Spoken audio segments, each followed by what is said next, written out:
Welcome to 500 Doors, your real estate podcast. Speaking with industry experts in real estate buying, selling, planning, developing, wholesaling, investing, financing, and management. If it's real estate, we're talking about it. I'm your host, Kim Hayden, an award-winning 6- and 7-figure real estate agent with over 2 decades of experience. Understanding real estate is a dream for many, that we, real estate professionals, have the ability to bring that dream to reality while building better communities and being the change we want to see.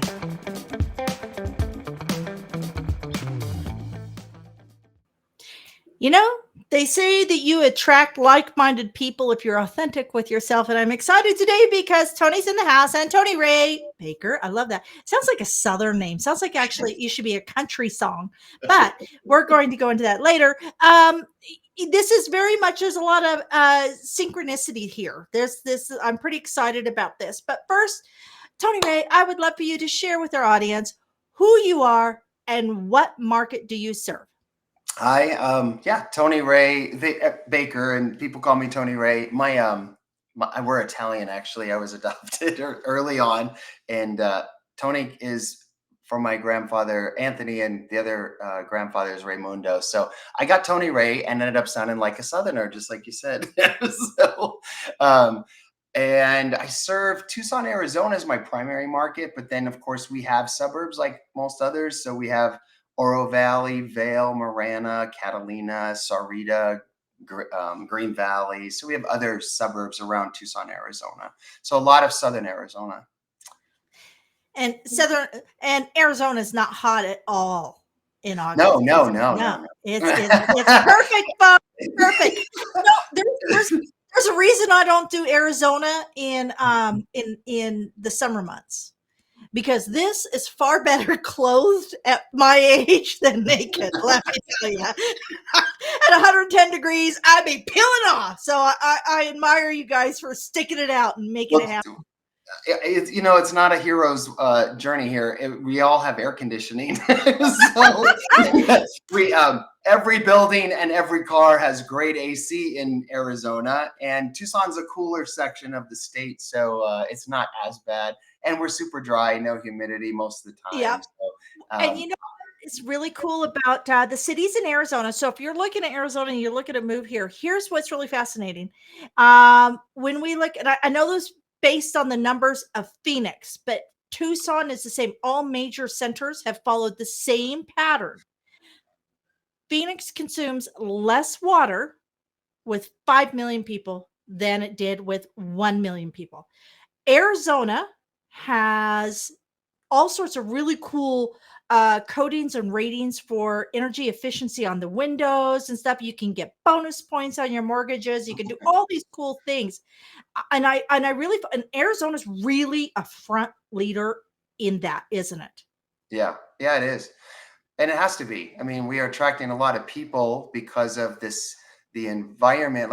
I'll speak for Tucson. The weather is consistent, and it's 360 days a year. You can go do what you want outside. And the air quality here is really good because we're surrounded by 4 mountain ranges, and the air sweeps out every night. It kind of has a cleansing effect from this little air current. So with all that being said, it's a great place to come. We have a lot of people moving in, and so they really have to be conscientious about what they're doing and allowing people into a city where, a lot of people could live here. We have a lot of land. It's a lot of sprawling space. Yeah, but not a lot of water. And so I think their initiatives are pretty, I think the rest of us need to take a real close look at what Arizona in general is doing when it comes to building codes and the whole ESG approach, the energy efficiency, the governance approach to ensuring that being good stewards of the land. I've been doing a lot of research on Arizona because I'm going, I am 55. I have been in the snowdrifts for 30 plus years. I'm done. So I may be down there in like January, February, March, just letting you know, just with all the other 55-year-old Canadians. Yeah, there you go. Tucson's a secret though. So especially in water, what you may not know is we sit on a giant water reservoir. And Really? there's constantly enough water there. I think the last thing I read from the water people was that the city could support 1 million people living just on the water that's constantly below us. Because remember, we're a monsoon city, so as the rains Yes. pour in every summer through those mountain ranges, they come into the valley and go down into the reservoir. So Tucson was super smart and captured CAP water way back in the day. That's a really fun story about a guy who got a bunch of people drunk before they voted, and we got the water. And so the cool thing is, there's water sitting below us at all times, but we have CAP. So Tucson's really set up to be a really, for longevity with water. And we're cooler by 10 to 20 degrees most throughout the summer than Phoenix and the other areas because of our, Awesome. and because of the valley not being all concrete and so many people. So, yeah. Awesome. Okay, so out of curiosity, just help an old lady out here.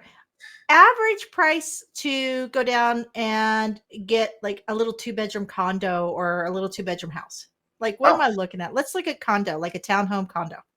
couple 100,000 for a condo, but then again, we all know then you're paying for association fees and stuff you Yeah. may not use, like swimming pools and things like that. The big deal right now, I just listed a house this morning. It's on a golf course. It's a 2-bedroom with a flex space den. It's a great house with 1,500 square feet. Everything's beautiful. It's got a great view in the backyard of the little reservoir lake off the golf course, and it's going to be $330,000. So Amazing. you can get a lot of house Amazing. here for the money. And Yeah. depending now, if Yeah. you want to get more into central core, of course, that's going to be a little more high because people want to be always closer to downtowns and the city restaurants and all the fun stuff happening. So, that'll be a little more expensive, but 350, I 400, I could still get you one. I just don't want to shovel in January. I'm so done with shoveling. I want an umbrella, not a shovel. You Don't might get have me wrong. I love to, Calgary. Calgary right now is gorgeous, and yeah, it is the most beautiful place to be in the summer. yeah. You And might, it's nice if you like outdoor sports. Like, I'm not a skier. I'm from Kansas. It's flat. I never learned to ski. So, yeah. There's my 2 cents. yeah, yeah, you won't shovel here unless it's dirt because you're digging a new well for a tree. There you Plant a go. tree. There we go. Plant a tree. Um, so let's talk about. So you're very knowledgeable about what makes Tucson great. What separates you from other agents? Can you give us, because you're in the like top 100 agents, and you also teach. So let's talk about a little bit what separates you from the average agent, because I think a lot of people, we've had a lot of, you know, interesting press, and we have a lot of things that we see on TV. It's all Yeah. magic, but the real work is done by real people. So what separates you? That's a good question. I think, when I started business, so this is my 30th year. This month is my anniversary for 30 years in real estate. And I started with a buy referral only attitude when I wanted to be different in the fact that I didn't want to door knock and cold call. I wanted to attract people to my practice so that I could serve them better and appropriately. And so when I thought that through, the way to attract people would be to sell the city that I love. And so I took an approach of to sell the city, the community, and to really, and not sell maybe, but better word would be to highlight and bring attention to the city that I love, the people that I love, and attract people to me through those venues. And so that's I became a nerd. I started getting into writing HTML code and building websites, stuff a realtor doesn't normally do. And that evolved into me teaching other realtors, teaching people in the community different concepts of giving back. And so I guess that's where I probably set myself a little different, was I was coming from a different approach, just right from the start. Community is one of my favorite words. Community is, it means so much to me. When I say the word community, what do you think of? Oh man, everyone around me, right? The realtors in my community, all the people who work within my community, family, friends in my community. Um, we all have to connect, and we all have to be, we all have to be in congruency with each other, and because we're around each other all the time, whether by happenstance or by intention, we're there, right? We run into somebody who brings us food to our table or might bag our groceries. Everybody's important, and that's what community is about. I love that. Everybody's important. Now, I always ask something really cool, like a hidden gem in each market, that type of things. And you shared before, which I would love for you to share more about your company that actually does a lot of this exploration. Can you so first of all, how many companies do you own? How many properties, how many companies do you own? Because it sounds like you've got a lot going on. Okay, so we own the Tucson Trolley Tour Company, which highlights tourism and helping people understand the beauty of Tucson when they come in. We work with large corporations. We also work with individuals, highlighting all the hidden gems in Tucson and what the beauty we see, and not the stuff you can read about normally with big advertisement, but all those little local mom and pop places that really support the community in their way.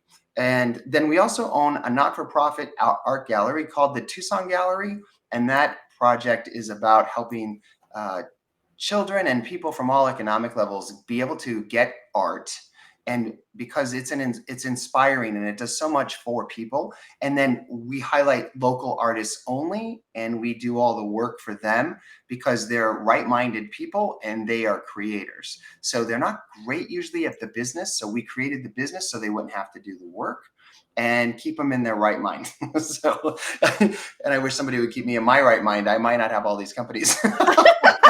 You and me both. You and me both. Yeah. So that's two. We own homes, of course. 5 houses right now we Well, manage. two And less. You just had a monsoon, and it took a couple of the both houses. blew So away. I almost honestly wish they did both blow away. I could start over because doing repairs is not my favorite thing. yeah. So, but yeah, so we manage 5 properties, one Airbnb and long-term rentals, and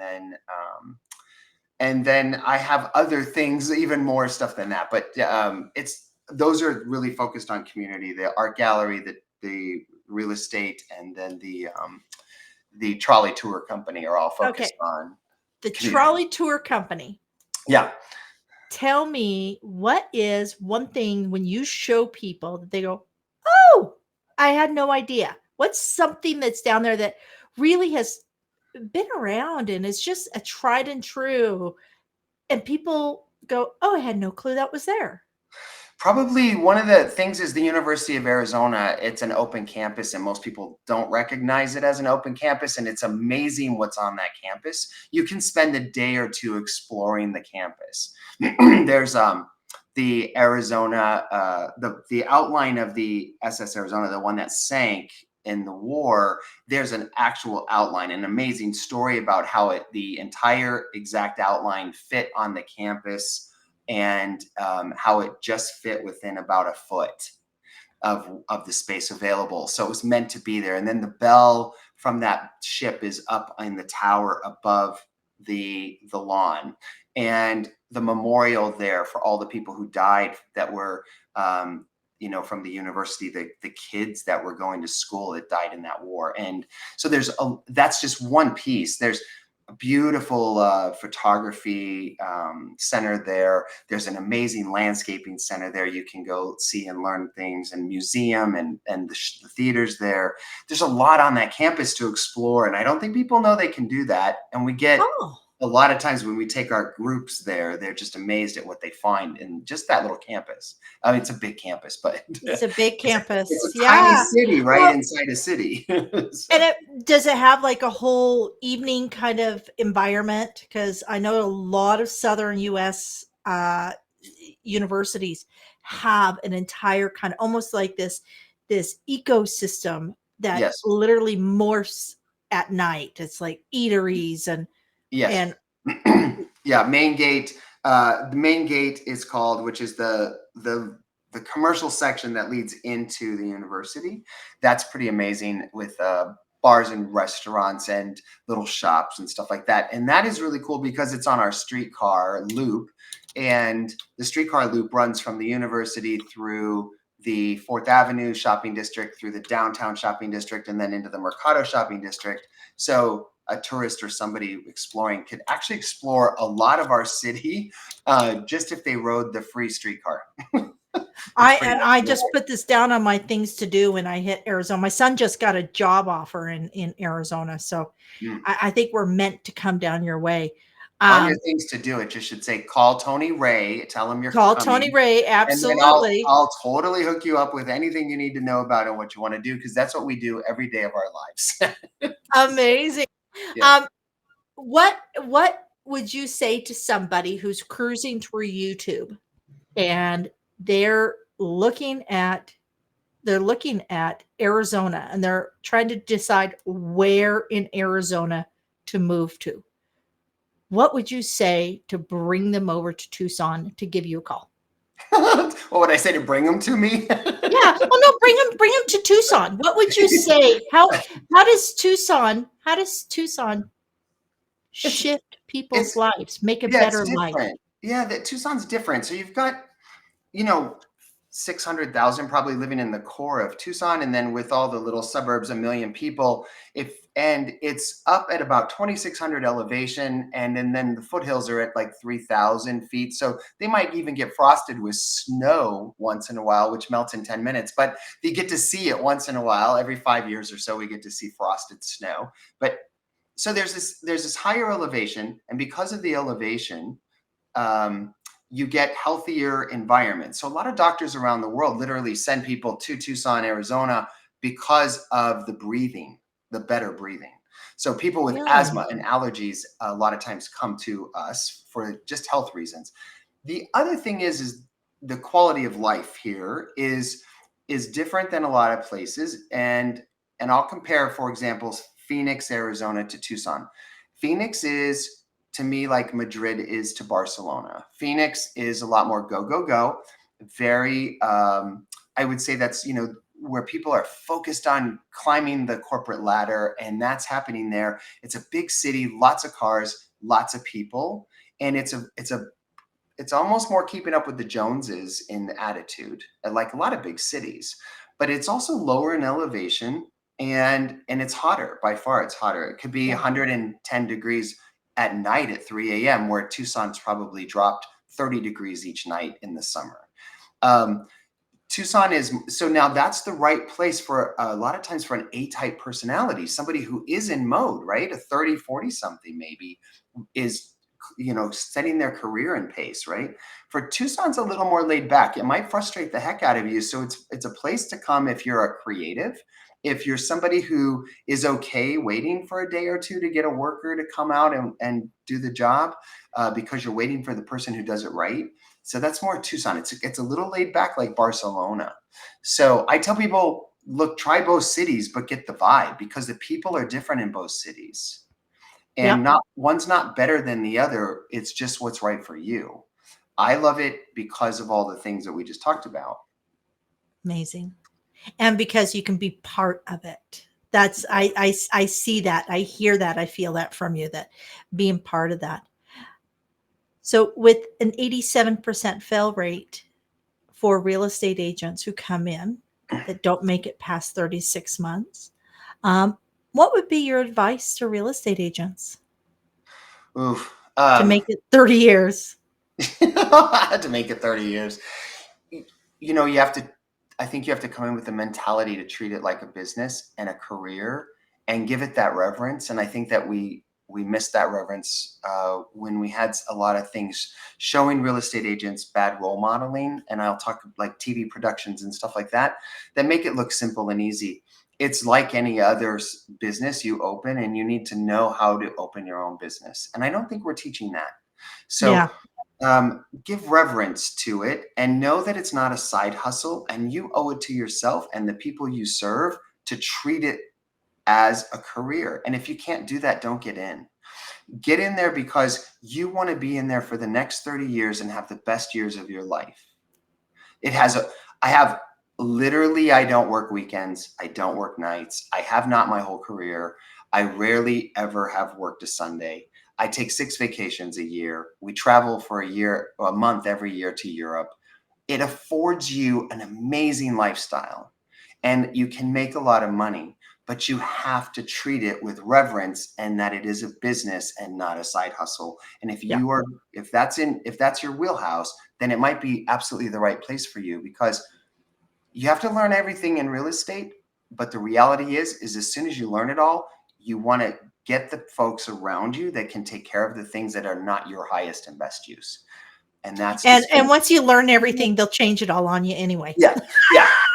Delegating's huge, right? Because I can Yep. have a great life because I delegate properly. I've had the same assistant for 30 years. Well, that's amazing. That's Yes. amazing. I have the same husband for 30 years. Does that count? They both must be certifiably insane. Absolutely. My husband just looks at me and he goes, and by the way, I'm like naturally a blonde. And my mother calls my natural hair color dishwater blonde. So needless to say, just from that definition of my hair color, no wonder I color my hair. But I come home and my husband, I have pink in it. Sometimes I have all these different colors. And my husband's like, it's like, I'm just going to call you a sparkle. It's like living with a troll doll, right? It's like, you know what? What's the difference between a good haircut and a bad haircut? I don't know. 3 weeks.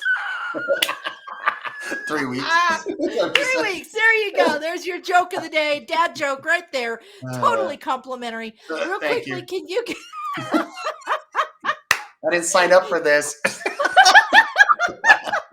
Can you give us all your socials?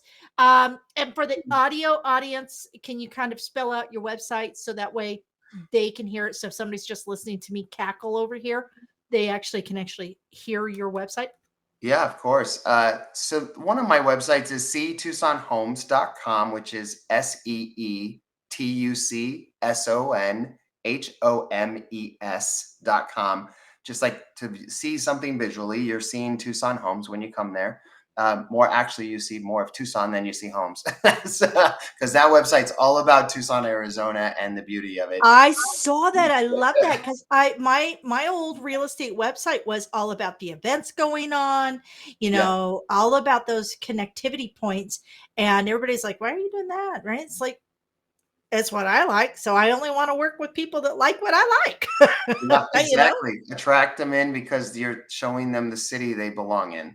Right. My social media, Facebook is facebook.com/Tony Ray Baker, and Tony Ray is TonyRayBaker. My LinkedIn is Tony Ray Baker. So if you search Tony Ray Baker on Google, you might find 15 pages. I don't know. It's kind of crazy how much is out there on me now, but yeah, just it's a long career doing lots of things. Yeah. I really am grateful that you took the time to share your insight and your passion for your city here. And this is real estate, folks. These are real realtors. There is no media crew in behind doing the hair and makeup or, any of those things. This is the real deal. If you want to, anybody have questions about Tucson, reach out to Tony Ray. If you're a real estate agent and you're wondering why you aren't getting anywhere, quit listening to the magic beans and shiny objects and start doing the work. Get out there and connect with your community. Serve your community. Be the cornerstone. Thank you, Tony. I really, really appreciate your time. Thank you for joining us at the 500 Doors, Your Real Estate Podcast. Be sure to join our Facebook group at Real Estate Success with 500 Doors. Keep on watching, and don't forget to like, subscribe, comment, and share, because we all know sharing is caring.